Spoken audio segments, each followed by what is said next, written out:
오늘 우리가 함께 묵상할 하나님의 말씀은 고린도전서 5장 말씀입니다. 고린도전서 5장 신약성경 고린도전서 5장 말씀입니다.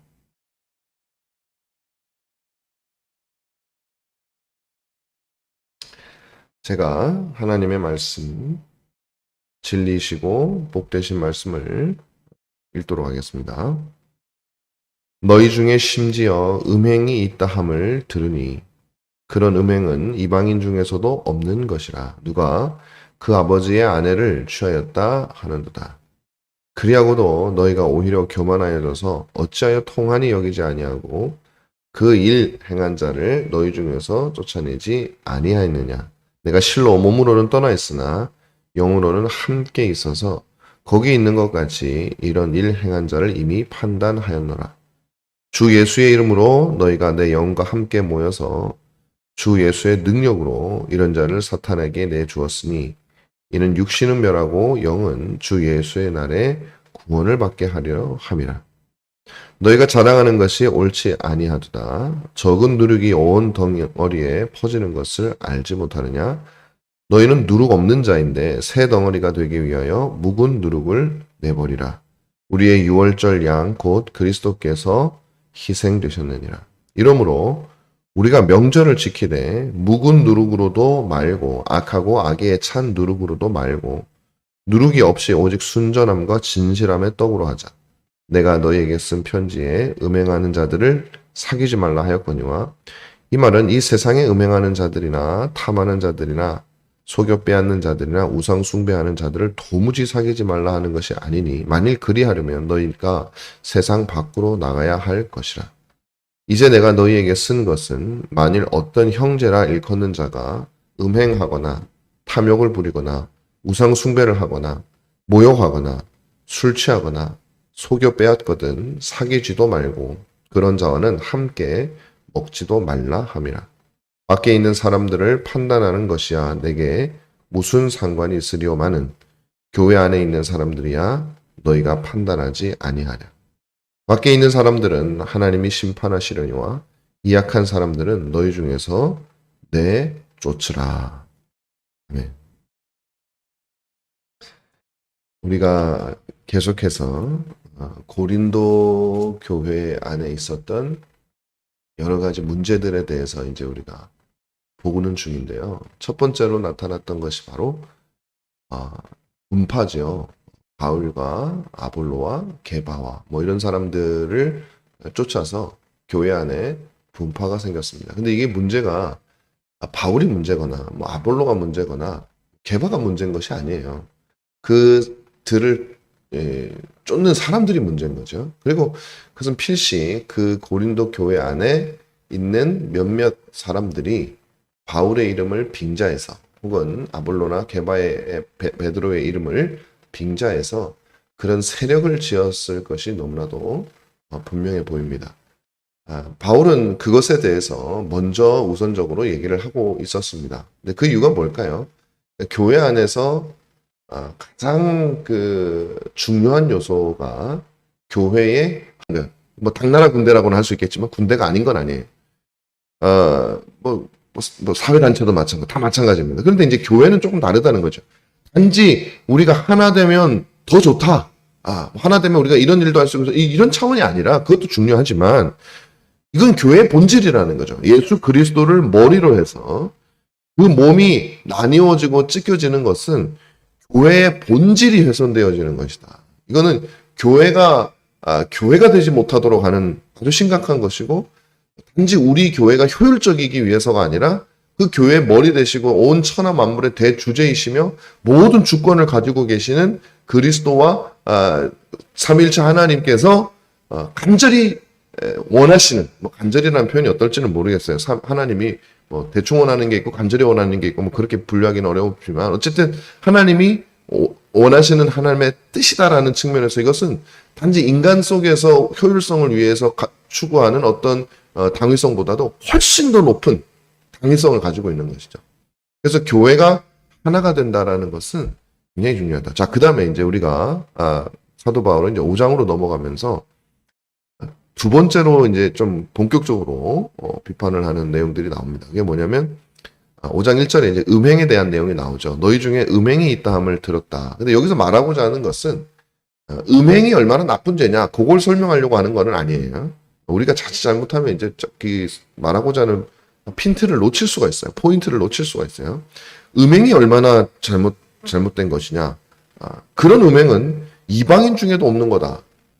누가 아버지의 아내를 취하였다는도다. 자, 이것을 여러분 보시면 좀 끔찍하잖아요. 그게 뭐 이 아버지의 아내라는 자가 뭐 어떤 뭐 아내를 말하는 건지는 모르겠어요. 그게 친 아버지의 뭐 친혈육을 말하는지 아니면은 계모를 말하는지 뭐 이런 것들은 우리가 알 수 없지만 어쨌든 뭐 그것이 무엇이든지 간에 굉장히 끔찍한 죄악을 범하고 있죠. 우리 지금의 윤리로 보더라도 이 세상의 윤리로 보더라도 있을 수 없는 죄악이 어디에 있다고요? 교회 안에 있었다라는. 그러니까 고린도 교회 안에 이것이 생각보다 심각한 문제였다라는 게 문제인 거예요. 아니 뭐 교회가 100명, 200명, 뭐 1000명 모이면 사실 죄인들이 있죠. 뭐 아마 드러나지 않아서 그렇지 더 끔찍한 짓을 저지르는 사람도 앉아 있을 수 있어요. 근데 문제는 뭐냐면 그런 사람이 한 명이라도 있느냐 없느냐의 문제가 아니에요. 그거는 오늘까지도 순결한 교회에서 내일 어떤 사람이 와서 앉아서 등록하면 있을 수 있는 거예요. 문제는 뭐냐면은 그런 사람이 예배당에 와서 혹은 교회의 일원으로 가입이 되어져서 그런 사람들의 죄악이 거기서 멈추고 혹은 그 사람마저 정화되어지느냐 아니면은 그런 죄악을 범하는 사람의 죄악이 퍼져가느냐 이것이 문제인 거예요. 지금 사도 바울은 음행이라고 하는 끔찍한 죄를 음행도 이제 보통 음행이 아닌 우리 인간의 윤리적인 잣대를 들여도 끔찍한 죄악이 고린도 교회 안에 있었는데 그게 어떤 한 사람이 일탈하여 버리는 정도가 아니라 그와 유사한 죄악들이 퍼져나가고 있다라는 것이 바울은 굉장히 심각한 문제라고 생각을 한 겁니다. 그래서 두 번째로 이것을 지적하고 있는 것이죠. 음행의 문제를 지적하고 있습니다. 근데 이거는 음행으로만 보실 필요는 없습니다. 여기 보면 뒤에 보면 뭐 음행뿐만 아니라 뭐 탐욕하는 것들, 그다음에 우상 숭배하는 것들, 모욕하는 것들, 11절에 술 취한 것들, 뭐 속여 빼앗고 이런 거 다 포함하는 거예요. 포함하는 거. 다시 말하면 교회 안에서 어떤 종류의 죄악이 퍼져나가느냐, 그 죄악이 정화되어지느냐, 이게 교회의 본질을 구성한다고 보는 거죠. 제가 이제 방금 말씀을 드렸지만 1절에서 나오는 이 음행의 죄악은 굉장히 심각하잖아요. 그러니까 1세기에 막 복음이 들어왔었던, 그래서 어떻게 보면 복음이 막 살아 숨쉬던 그 복음을 전하는 자가 누구냐면 저와 같은 예수님의 얼굴을 직접 본 적도 없고 뭐 예수님이 오신 다음에 2000년 지난 다음에 나타난 그런 목사가 아니라 예수님을 다메섹 도상에서 만났던 그리고 예수님에게서 직접 가르침을 받았던 성령을 통해서 가르침을 받았던 그리고 예수님과 3년 동안 쫓아내었던 제자들이 활동하던 그 시대의 사도 바울이라고 하는 교회사에서 가장 탁월한 사람 중에 가장 탁월한 사람이 세운 그의 말을 듣고 세워진 그 엄청난 교회 안에서 이런 끔찍한 죄악이 있었다라는 것은 우리가 시사하는 바가 굉장히 크죠. 그때 그랬다면 우리는 어떨까? 그때 물론 이 시대 고린도 교회는 상당히 좀 타락한 도시였죠. 뭐 상업의 중심지고 그랬기 때문에 사람들이 또 이제 헬라 문화에 찌들었었잖아요. 그러니까 이게 자기 문화에 찌들어 있을 경우에는요. 몸에 배어 있기 때문에 내가 뭐 복음을 받아들여서 마음의 결심을 하고 바꿔야지 한다고 해서 그게 확 사라지는 게 아니라는 게 그게 문제예요. 그래서 저는 항상 우리나라도 지금 보면 아직까지도 우리나라의 아쉬운 점은 뭐냐면 아직까지도 우리나라에는 그 기독교가 전달된 지 한 140년 정도 됐는데 우리나라에는 여전히 이제 불신자들이 교회에 들어온 예들이 상당히 많습니다. 그러니까 제가 심어왔었던 교회에서도 마찬가지고 보면 여전히 50대, 60대, 40, 60대 정도, 70대 이렇게 보면 많은 사람들이 자기가 1대예요. 내가 처음 예수를 믿은 그 가정이 1대지 뭐 몇 대씩 믿은 가정은 별로 되지 않아요. 근데 이게 상당히 이제 우리 한국 교회 구성원들 가운데 상당히 좀 문제가 되는 부분이 그것입니다. 다시 말하면 우리 안에서 경건한 가정을 통해서 신앙적으로나 그 어떤 지식적으로나 어떤 그 습관적으로 관습적으로 몸에 밴 습관적으로 신앙이 몸에 익어서 세워진 사람들이 교회 안에 많지 않고 여전히 교회 중직자들이나 많은 분들은 첫 번째로 예수를 믿은 사람들이기 때문에 물론 뭐 첫 번째로 예수를 믿은 사람이 문제다라는 건 전혀 그건 뭐 말도 안 되는 얘기예요. 그런 뜻이 아니라 그러다 보니까 우리 속에 어떤 그 뭐라 그럴까 열정은 있어요. 첫 번째로 믿은 사람의 특징은 열정입니다. 열정은 있는데 이 습관이 잘 고쳐지질 않아요. 40년, 50년 동안 가졌던 습관이 예수 믿는다고 하루아침에 잘못된 습관이나 그런 것들이 하루아침에 없어지지 않거든요. 여러분 잘 아시지만 그 우리나라 유명한 깡패였던 그 사람이 두 사람 뭐 3대 깡패가 있었는데 그중에 두 사람이 예수를 믿게 됐어요. 그 조양은이라는 사람하고 김태촌이라고 하는 사람 두 사람이 감옥에서 예수를 믿게 됐잖아요. 근데 조양은이라는 사람은 양은이파 두목인데 이 사람은 감옥에서 나와가지고 목사가 됐잖아요. 목사가 됐는데 경건한 목사가 됐으면 스토리가 참 아름다운데 또 그 옛 습관을 못 버리고 엉뚱한 짓을 하고 하다가 지금은 어떻게 됐는지 모르겠어요. 뉴스에 몇 번 나는 걸 제가 봤습니다. 근데 김태촌이라는 사람도 좀 비슷해요. 물론 제가 그 내용을 잘 알지 못하기 때문에 함부로 말하는 걸 들을지 모르겠는데 그분은 목사가 된 건 아니었지만 어떤 교회에서 얽혀진 여러 가지 일들에 개입되어져 있고 뭐 연예인들과 관련되어서 뭐 협박했다는 등 그런 뉴스들이 막 나는 걸 제가 봤어요. 그러니까 이게 그렇게 되는 거죠. 한국 교회 안에는 어떻게 보면 그리고 플러스 몇 대에 걸쳐서 신앙생활을 했다 할지라도 우리 한국 교회는 아쉽게도 어떤 이유 때문인지 더 연구를 해봐야 되겠지만 가정 안에서 자녀들을 신앙적인 바른 습관을 들이는 물론 이제 그런 가정에서 자랐던 사람은 나이가 바른 습관을 가졌었다라고 생각을 할 거예요. 그러나 또 제가 이제 오랜 교회 역사의 전통이 있는 나라와 그 나라의 이제 개혁교회에서의 가정에서의 혹은 교회가 가르치는 가정 안에서의 신앙의 훈련이라든지 그런 예들을 비교해 봤을 때 우리 한국 사회에서의 그 가정 안에서 신앙의 전수는 너무나도 빈약하기 때문에 어쨌든 교회 안에 그런 좋은 전통과 좋은 습관이 바르게 자리 잡고 어떤 경건과 신앙적인 지식이 바르게 자리 잡은 예가 많지가 않습니다. 그러다 보니 교회 안에 이런 일들이 일어나는 거예요. 이런 일들이. 옛 습관을 버리지 못하고 일어나는. 그러니까 바울 시대의 고린도 교회는 이것이 굉장히 중요한 문제입니다. 왜냐하면 전원이 다 불과 얼마 전까지 이방신들을 섬기고 이방 문화에 익숙해져 있던 몸이 익숙해져 있던 사람들이기 때문에 바울한테 이 문제는 굉장히 중요한 문제였었어요. 그래서 죄악이 만연하기 시작했다라는 것입니다. 그런데 이 문제는 뭐냐면 2절이에요. 그리하고도 죄는 있을 수 있어. 뭐 짓는 거 어떡하겠어. 자, 문제는 뭐냐면 우리 어차피 교회는 죄인들이 모이는 곳이니까. 자, 근데 너희가 오히려 교만하여져서 어찌하여 이를 통한이 여기지 아니하고 그 일 행한 자를 너희 중에서 쫓아내지 않느냐. 이게 문제라는 거예요, 바울이. 이거 너무 표현이 강하잖아요. 너희 중에서 쫓아내라. 이 쫓아내는 거는 뭐 가을 들판에 참새들이 막 이제 벼를 먹으려고 그러면 막 쫓아내는 거잖아요. 뭐 인정사정 없죠. 그때 뭐 쫓아내는데 뭐 가세요 이렇게 하는 게 아니라 그냥 막 총도 쏘기도 하고 소리도 내기도 하고 막 그냥 막 쫓아내는 거예요. 발로 차버리는 거죠. 한마디로 말하면. 왜 그렇게 하지 않느냐라는 것이죠. 그 이유가 뭐라고요? 2절에 교만하여져서.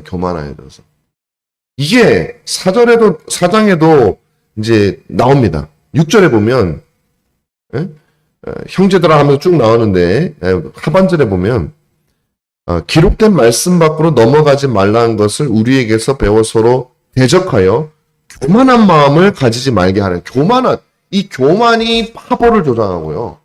이 교만한 마음이 죄악이 교회 안에서 관영하는 것을 놔두는 게 된단 말이죠. 왜 그러면 교만한 마음이 죄악이 관영하는 것을 놔두는 것일까요? 그것은 무엇이냐면 하나님의 말씀에 민감하여서 하나님의 뜻에 촉각을 곤두세우지 않기 때문에 민감한. 교만하다는 것은 자신의 상식과 자신의 관습과 이것들을 더 의지하게 되는 것이죠.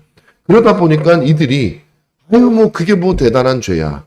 뭐 그게 뭐 내가 판단할 때는 괜찮지 뭐. 우리가 알아서 처리할게요. 꼭 이렇게 해야 됩니까? 아마 분명히 바울은 가르쳤을 거예요. 그런 사람들은 쫓아내야 돼. 라고 가르쳤을 겁니다. 그런데 그렇게 하지 않은 거예요. 우리가 판단을 하는 것이죠. 물론 이때는 성경이 이 신약 성경이 있을 때는 아니죠. 신약 성경이 있을 때는 아니기 때문에 바울의 말이었을 겁니다. 로 들렸을 겁니다. 그러나 우리는 이제 성경이 있죠. 하나님의 말씀으로 이제 우리가 믿고 있는 이 성경이 우리에게 가르쳐 주고 있다는 것이죠. 죄악이 너희 가운데 들어오거들랑 그것을 쫓아내야 된다라는 것이 바로 우리에게 가르쳐 주는 거예요. 여러분, 오늘날 저는 우리 신앙의 선조들이 가르쳤던 진리들을 저는 뭐 수용합니다. 거의 뭐 그것을 그 자체를 성경으로 수용하지는 않아요. 예를 들면 이런 거죠. 교회의 참된 표지가 뭐냐? 세 가지로 보통 얘기합니다. 반드시 그랬던 건 아닌데 16세기에 개혁교회에서는 세 가지로 보통 얘기합니다. 그래서 참된 복음이 전파되는 것이 있어야 되고, 그 다음에 하나님의 성례가 바르게 정당하게 시행이 돼야 된다. 성경에 나와 있는 두 가지 성례가 시행이 돼야 된다. 이건 이제 세 번째가 뭐냐면 권징을 바르게 집행해야 된다는 거거든요. 저는 이렇게 생각을 했어요. 뭐 성경에 그렇게 이게 참된 세 가지 표지다 이렇게 기록되어 있지는 않지만 제가 생각할 때 그것을 저는 받아들입니다. 근데 세 번째로 나오는 이 권징의 시행을 여러분 한번 생각해 보십시오. 왜 교회의 참된 표지라고까지 얘기했을까? 이 말은 뭐냐면 교회 안에 권징이 바로 시행되고 있지 않다면 그 교회가 아니다. 가짜 교회다 얘기해요. 첫 번째를 한번 보시죠. 교회 안에 복음이 전파되고 있지 않으면 그건 교회가 아니죠. 그건 사교단체죠. 아니 뭐 사람들 모여가지고 뭐 울부짖고 하는 거는 교회만 하나요? 다른 곳들도 많이 합니다. 뭐 그런 종교단체도 하고 뭐 여러 가지 합니다. 근데 그 단체와 우리의 유일한 중요한 차이는 뭐냐면 우리는 복음을 증거하고 있다라는 것이죠. 하나님의 말씀을 바르게 증거하고 있다라는. 그렇지 않으면 우리는 일반 사회 집단이죠. 근데 그것과 같은 레벨에서 중요하게 여기는 것이 바로 뭐냐면 권징의 바른 시행이라는 거예요.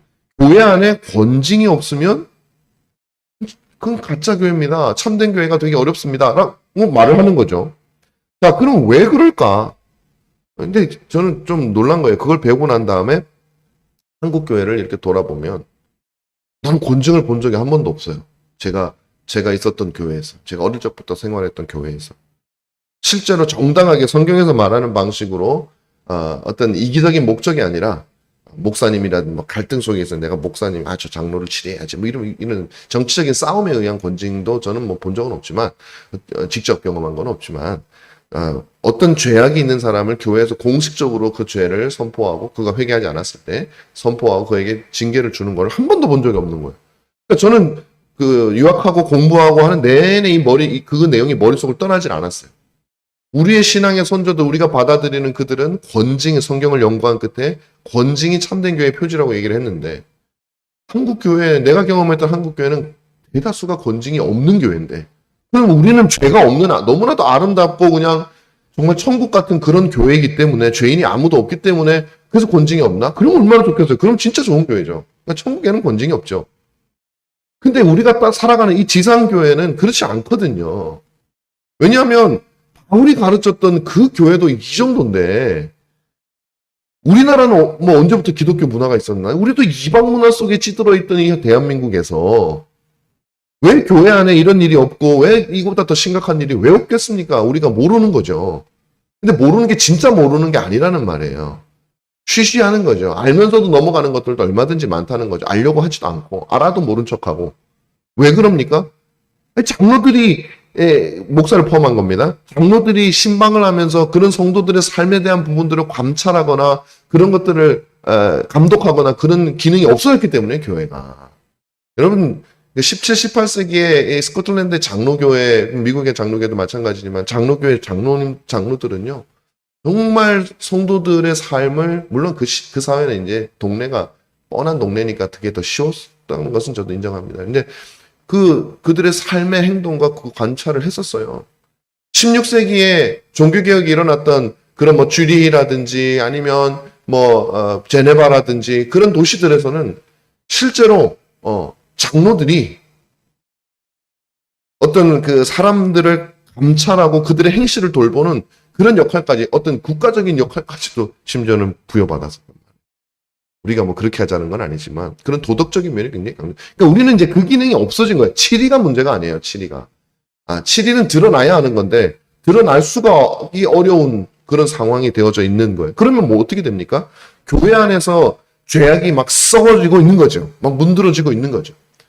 아까 말씀드린 대로 문제는 뭐냐면 이런 사람이 한 음행을 한 사람이 한 사람이 있느냐 없느냐의 문제가 아니라 그 음행을 한 사람이 교회에 들어와서 그가 다시 그 음행이 없어지고 거룩하게 변하느냐 아니면 이 죄악의 영향이 퍼지느냐. 그런데 권징이 없고 감독이 없고 감찰이 없고 성도들을 그렇게 할 수 있는 권위가 교회에서 상실되어지고 그 모든 원인은 또 교회 멤버십의 문제죠. 내가 이 교회 멤버라고 하는 의식이 없고 내가 이 교회에서 조금 안 좋은 소리 들으면 저 교회 가면 되니까 교회들마다 그런 멤버십을 그냥 느슨하게 하는 거예요. 아무나 들어오고 아무나 나가시오가 되는 거죠.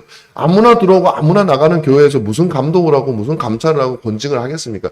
그러니까 우리 오늘날 한국 교회는 이 기능이 구조적으로 완전히 무너져 버렸어요.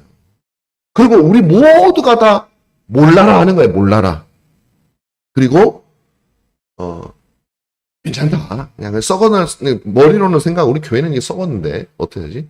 근데 이 장로 교회 직분자들의 기능을 세울 생각은 안 하는 거야. 왜? 너무 어렵잖아요. 그걸 세우려고 그러면 현실 속에서 이거 어떡하냐. 이거 성도들에게 그렇게 말할 수도 없고. 그러니까 그냥 교회 성장하면 돼. 이렇게 가는 거예요. 교회를 또 순결하게 만들어가는 것에는 이제 손을 거의 놓은 상태. 그냥 설교 정도 불특정 다수에게 들으시고 깨달으시면 변화시키시오. 이게 이제 최선이고 나머지는 성장으로 가는 거예요. 그런데 우리의 관심은 아니라는 거예요. 참된 교회를 세워나가는 것이 주님이 원하시는 것이고 또 우리가 추구해야 될 것이지 참되지 않은 교회거나 혹은 가짜 교회거나 아니면 썩어 문드러져 가는 교회를 여기저기 많이 세우는 것이 숫자가 늘어나는 것이 무슨 의미가 있겠습니까? 그것은 곧 쓰러질 시체와도 같은 걸요. 그게 중세 천년간의 로마 카톨릭 교회고 17세기에 청교도들이 바라봤던 잉글랜드 교회였어요. 저건 썩어가는 시체인 거예요. 냄새가 풀풀 나는 거죠. 근데 우리는 다르냐? 우리도 마찬가지예요. 지금 우리 한국 교회나. 그래서 우리는 다른 교회를 추구를 하는데 그 방법 중에 하나가 바로 이런 이 교회 표지를 바르게 세우는 겁니다. 그리고 그 표지를 바르게 세우기 위해서는 직분자를 바르게 세워야 돼요. 직분자를. 그리고 그 직분자가 바로 되기 위해서는 멤버십이 강화가 돼요. 처음 세례를 받을 때부터, 처음 교회 회원이 될 때부터 얼렁뚱땅 내고 나면 그 다음은 계속 얼렁뚱땅입니다. 처음 얼렁뚱땅 했는데 갑자기 집사 세우는데 뭐 그 기준을 강화할 수가 있겠어요? 뭐 장로 세우는데 강화할 수가 있겠어요? 그게 안 되는 거예요. 그러니까 어느 교회가 교회 회원이라고 하는 사람들을 어떤 기준으로 받아들이느냐를 보면 그 교회의 나머지 것들은 그냥 보여요. 그냥 보여요.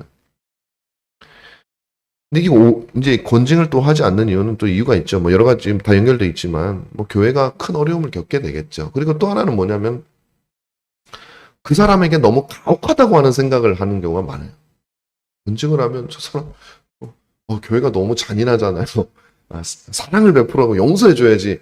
어떻게 저렇게 좀 잘못했다고 이렇게 권징을 하고 회개하지 않는다고. 그래도 끝까지 회개할 때까지 가서 교회가 그냥 등 두드려주고 그래야지. 근데 여러분 이거는요. 참 쉽지 않은 문제입니다. 쉽지 않은 문제인데 우리가 한 개인으로서 그 사람의 죄악을 용서하지 말라. 그 사람의 죄악을 미워해라. 그 사람이 죄악을 범한 것을 어떻게 인간이 저럴 수가 있어. 나가. 싫어.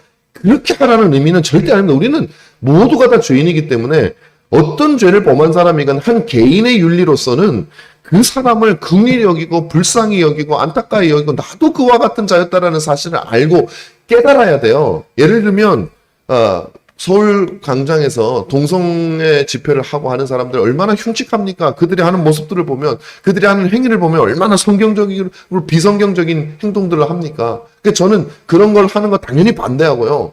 그리고 법으로 제정되어지는 거 저는 그 성경적이지 않다고 철저히 믿고 있는 사람입니다.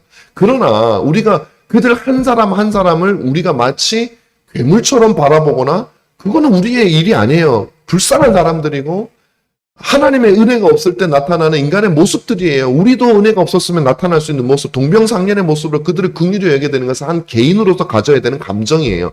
그런데 중요한 것은 뭐냐면 기관으로서의 교회, 그리스도의 몸으로서의 다시 말하면 개인 윤리가 아닌 공적 윤리로서의 교회는 개인 윤리와는 다르다는 거예요. 교회가 어떤 사람을 권징을 하고 여기 바울이 쫓아내라. 그럼 바울이 사랑이 없어서 쫓아내라고 하는 건가요? 쫓아내라 그러잖아요. 바울이 참 성격이 희한해, 못됐어. 좀 용서해주지, 쫓아내. 바울은 사랑이 없어. 여러분, 그렇게 생각하면 성경 전체를 잘못 보는 거예요. 바울은 지금 개인으로서 윤리를 말하는 게 아니라 공적 윤리를 말하는 겁니다. 교회를 위해서. 그리고 플러스, 교회를 순결하게 지켜야 되니까 이것만 해도 좀 폭력적이잖아요. 좀 뭔가 기독교적인 것 같고 맞지 않는 것 같잖아요. 그런데 오늘 본문 말씀은 뭐라고 얘기를 하냐면, 5절에 보면, 이런 자를 사탄에게 내주었으니, 사탄에게 내줬다는 것은 교회와 단절하는 걸 말하는 외적으로 교회를 출교를 하니까 사탄에게 내준 게 되는 거잖아요. 자, 그런데 보면 5절에 이는 육신은 멸하고 영은 주 예수의 날에 구원을 받게 하려 함이라. 이 말이 사실은 오늘 뭐 이렇게 시간이 좀 많이 가서 구체적으로 다룰 수는 없지만 오묘한 말이거든요. 그런데 어쨌든 그 목적은 이 사람을 진짜 영원토록 불멸하는 지옥불에 떨어뜨려야지가 아니라는 거예요. 그게 절대 아니라는 거예요.